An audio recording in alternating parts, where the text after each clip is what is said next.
पूछता था कि आपके बाद कैसे क्या रहेगा ये कला का संसार, तो वो एक ही जवाब देते थे, मेरे 3 बेटे हैं और तीनों को मैंने इस तरीके से तैयार किया है कि वो तीनों एक दूसरे के बिना नहीं रह सकते। और बड़े वाले को तो मैंने जो है मैनेजमेंट के गुर सिखाएं, दोनों छोटों को जो है मूर्तिकला के गुर सिखाएं, और मेरी जो कला है ये तीनों इसी तरीके से अनवरत लेते हुए चले जाएंगे इसको। तो वो यही कहते थे कि मेरे जाने के बाद भी मैं ये नाम मेरा जीवित रखेंगे।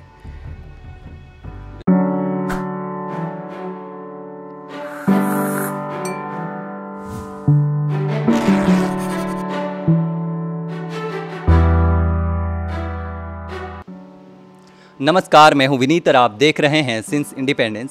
आज फादर डे है, यानी कि पिता का दिवस, और इसी मौके पर हम पहुंचे हैं पद्मश्री पुरस्कार से सम्मानित अर्जुन जी प्रजापति के संग्रहालय पर उनके पुत्र से बात करने के लिए। तो चलिए शुरू करते हैं।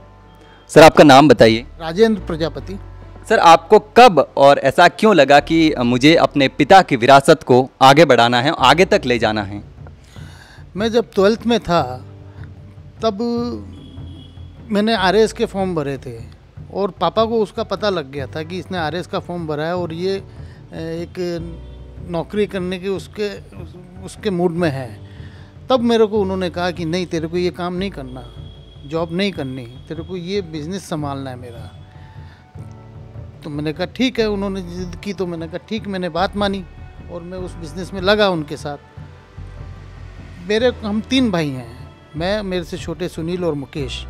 उनका सपना जो था कि एक टीम में बना के इनको आगे तक लेके चलूं, तो तीनों को अलग अलग दिशाओं में उन्होंने हमको सिखाया। मेरे को जो है उन्होंने पत्थर, रॉ मेटल कैसे लाने होते हैं, पत्थर हुआ, मिट्टी हुई, मेटल कैसे लाने हैं, और सारी चीज़ें उनकी जानकारियाँ, प्लस मूर्तियाँ कैसे बनती है, कैसे काम करवाना है, कैसे क्या करना है, बिजनेस का एक एक गुर उन्होंने मेरे को सिखाया। पापा कलाकार तो थे ही, साथ में बहुत बड़े बिजनेसमैन भी थे। वो सारी चीज़ें जो है बिजनेस की वो उन्होंने मेरे को दी। और कला से रिलेटेड जो भी काम थे, छोटे वाले भाई दोनों सुनील और मुकेश, उनको क्ले मॉडलिंग, ड्राइंग, पेंटिंग्स और फाइबर के, पत्थर के काम उनको सिखाए। जब स्टार्ट हुआ मेरा, तो मेरे को वो मकराना भेज दिया करते थे, बोले कि तू जा और पत्थर देख और पत्थर लेके आ। तो हम जाते। तो मकराना ऐसी जगह थी उस समय, आज से करीबन 25-30 साल पहले, कि किसी को काले पानी की सज़ा दी जाए तो भी कम है। तो वहाँ हम चले गए, शौक की शौक मैंने कि सीखना है। एक बार गए तो हमको पता लगा कि क्या है ये। फिर धीरे धीरे जाना आना हुआ। जैसे मेरे को पत्थर नहीं मिलता, मैं फ़ोन करता, उस समय स्टूडियो हुआ करती थी और सिंगल लाइन की हुआ करती, तो उस पर भी मेरे को घंटों इंतज़ार करना पड़ता और उनको बताना पड़ता कि ये चीज़ ऐसे नहीं मिल रही है, क्या करूँ। बोले कि नहीं, माइंस में पत्थर निकलेगा, तू वहीं रुक। तो ऐसे महीनों, 20 दिन, महीनों वहाँ रुकना पड़ता। और मतलब उन्होंने मेरे को इस तरीके से प्रैक्टिकली उन्होंने सिखाया कि कैसे पत्थर लाया जाता है, कैसे नहीं लाया जाता। वो मैंने उनसे सीखा और सीख के उनके साथ कड़ी मेहनत की। फिर मेरे को लगा कि नहीं, अपने को इसी काम को आगे लेके जाना है और इसमें ही नाम अपने को करना है। और उन्होंने मेरे को ठोक पीन के प्यार से। बिल्कुल। तो आपके पिता ने मतलब बहुत आपको उस काम में इस तरीके से उसमें डाल दिया कि आपको करना ही करना है और आप सीखना ही सीखना पड़ेगा। कुल मिला के मतलब इस तरीके से आपको ट्रेन कर दिया कि आप इतने स्ट्रांग हो गए कि इस काम को आगे बढ़ाने के लिए मतलब एक खिलाड़ी की तरह, मतलब पक्के खिलाड़ी बन गए। बिल्कुल। तो एक बात बताइए, ऐसी कौन सी एक चीज़ है जो आपके पिता ने आपको बताई होगी कि बेटा जब भी आप मूर्ति बनाते हो तो इस बात का ध्यान रखना? मेरे को एक चीज़ उन्होंने सिखाई कि बेटा नीयत जो है तेरी वो साफ रखना। मूर्ति के अंदर जितना काम है उतना ही पैसा लेना, ठोक पीन के कि मेरी मेहनत है, इतना तो मैं लूँगा ही लूँगा। और मूर्ति कला के अंदर या तेरे बिजनेस के अंदर जिस दिन तूने ये सोच लिया कि चलेगा, तो उस दिन तू चल जाएगा। इसलिए जितना काम है उतना पूरा का पूरा काम करना। अगर छोटी सी भी चीज़ तेरे को दिखे, पैक करते समय भी अगर मूर्ति को उसमें कुछ कमी दिखे, पहले उसको सुधारना, सुधार के और फिर आगे भेजना, फिर देखना तेरी तरक्की कैसे होगी। उन्होंने ये चीज़ मेरे को सिखाई और मैं उस पर अमल करता हूँ। बिल्कुल सर। तो आपके पिता ने मतलब आपके पिता ने देश और दुनिया में मूर्ति को एक नया आयाम दिया, अपना नाम मतलब आगे बढ़ाया देश और दुनिया में। तो ऐसे कौन सा काम है और ऐसी कौन सी मतलब चीज़ है जो अपन बोल सकते हैं कि आप करना चाहोगे उसको, कि मेरे पिता ने तो ये किया था तो मैं भी उस काम को तो करूँगा ही करूँगा। ऐसा कौन सा काम है जो आप करना चाहेंगे? देखिए, पापा ने जो विरासत मेरे पीछे मेरे लिए छोड़ी है, हम तीनों भाइयों के लिए छोड़ी है, उसको मैं जहाँ है आज उसको मैं मेंटेन करके चलूँगा। वो ही मेरे लिए सबसे बड़ी जीत है। मैं ये नहीं करूँगा कि इस कला को, उनकी विरासत को मैं नीचे ले जाऊँ। मैं इस विरासत को संभालते हुए, मेंटेन करते हुए इसको आगे ही लेके जाना है मेरे को, ये है। तो आपके पिताजी की कला जो है वो बनी ठनी के नाम से मतलब प्रसिद्ध हैं। तो नाम जो है अर्जुन की बनी ठनी के नाम से अमर है। उनके गुरुजी थे स्वर्गीय पंडित द्वारका प्रसाद जी शर्मा। बनी ठनी जब बना रहे थे, बनी ठनी तैयार हुई तो उन्होंने गुरुजी को बुलाया। वो आए, घर पे मूर्ति को देखा। मूर्ति में एक छोटी सी कोई कमी थी, उसको पूरा करवाया। करवाने के बाद वो गुरुजी के मुंह से अनायास ये शब्द निकले कि अर्जुन, ये तेरी मूर्ति तेरा नाम अमर कर जाएगी। और आज वही आशीर्वाद फल रहा है और वो ये अर्जुन की बनी ठनी पापा का नाम अमर कर गई। बिल्कुल। तो आप मतलब आपके पिताजी ने इतना काम किया, देश और दुनिया में नाम किया, तो नए जो कलाकार हैं आने वाले, जो आपने मतलब अपना भविष्य इसमें देख रहे हैं, अपना फ्यूचर इसमें बनाना चाहते हैं, तो उनके लिए आपके पिताजी का कोई सपना था जिसके लिए आप काम कर रहे हो, ऐसा क्या है?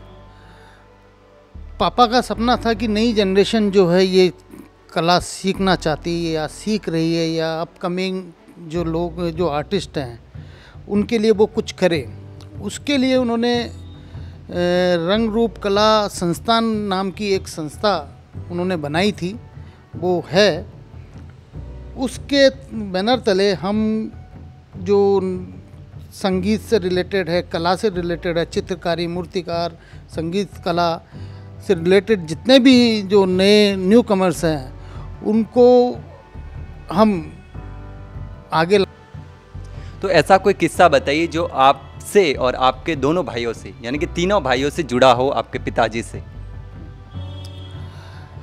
पापा जो है उनसे कोई पूछता था कि आपके बाद कैसे क्या रहेगा ये कला का संसार, तो वो एक ही जवाब देते थे, मेरे 3 बेटे हैं और तीनों को मैंने इस तरीके से तैयार किया है कि वो तीनों एक दूसरे के बिना नहीं रह सकते हैं। और बड़े वाले को तो मैंने जो है मैनेजमेंट के गुर सिखाएं, दोनों छोटों को जो है मूर्तिकला के गुर सिखाएं, और मेरी जो कला है ये तीनों इसी तरीके से अनवरत लेते हुए चले जाएंगे इसको।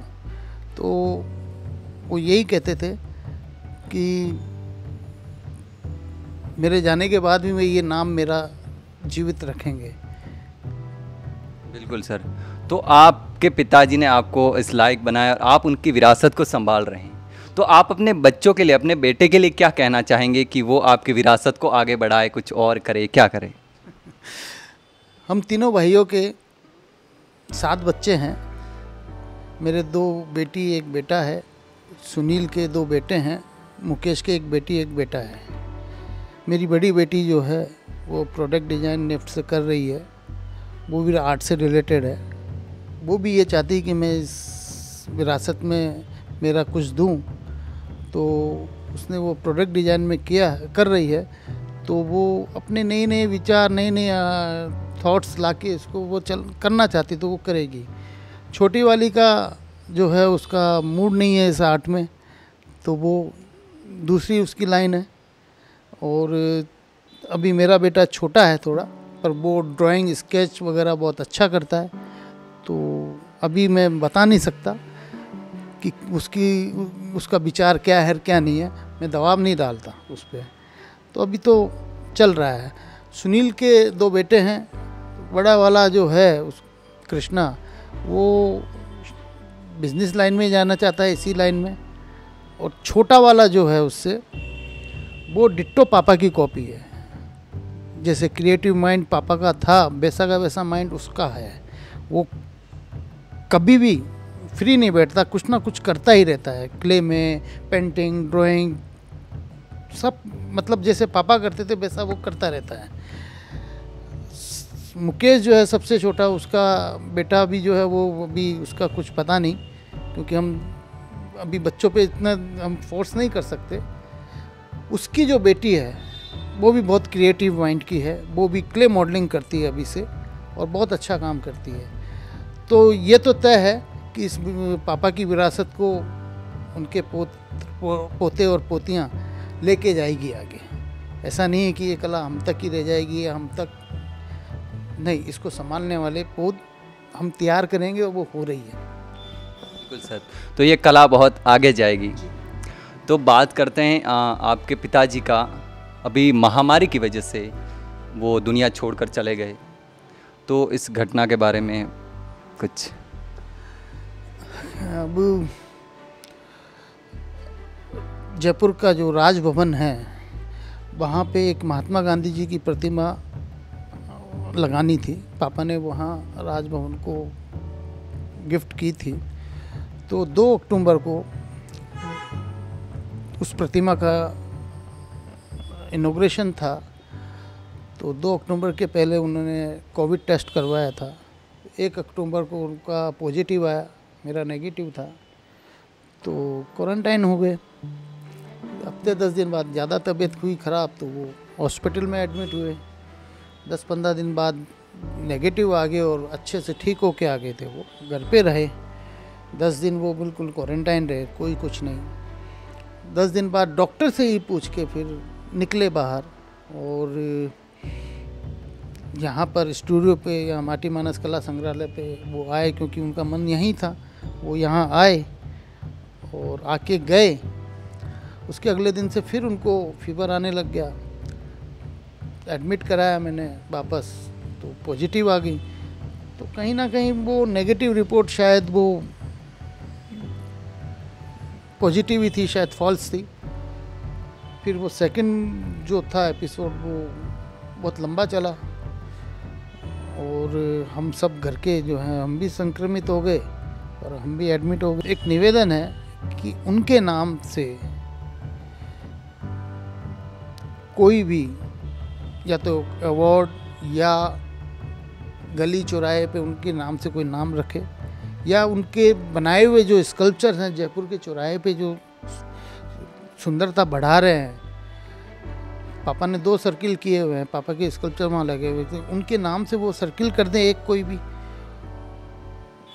इतनी सहायता अगर राजस्थान गवर्नमेंट करेगी तो वो कृतज्ञ रहेंगे उनके, क्योंकि वो राजस्थान का नाम उन्होंने जो है बहुत आगे तक लेके गए, चमकाया है। तो उस चीज़ का थोड़ा सा देखें राजस्थान गवर्नमेंट। तो अभी हम बात कर रहे थे पद्मश्री पुरस्कार से सम्मानित मूर्तिकार अर्जुन जी प्रजापति के बेटे से। पिता की कमी को कभी पूरा नहीं किया जा सकता। जिनके पास पिता हैं वो बहुत भाग्यशाली हैं, जिनके पास पिता नहीं हैं उन्हें ही पता है पिता की कीमत। ऐसी तमाम स्टोरी और खबरें देखने के लिए जुड़े रहिए सिंस इंडिपेंडेंस के साथ। धन्यवाद।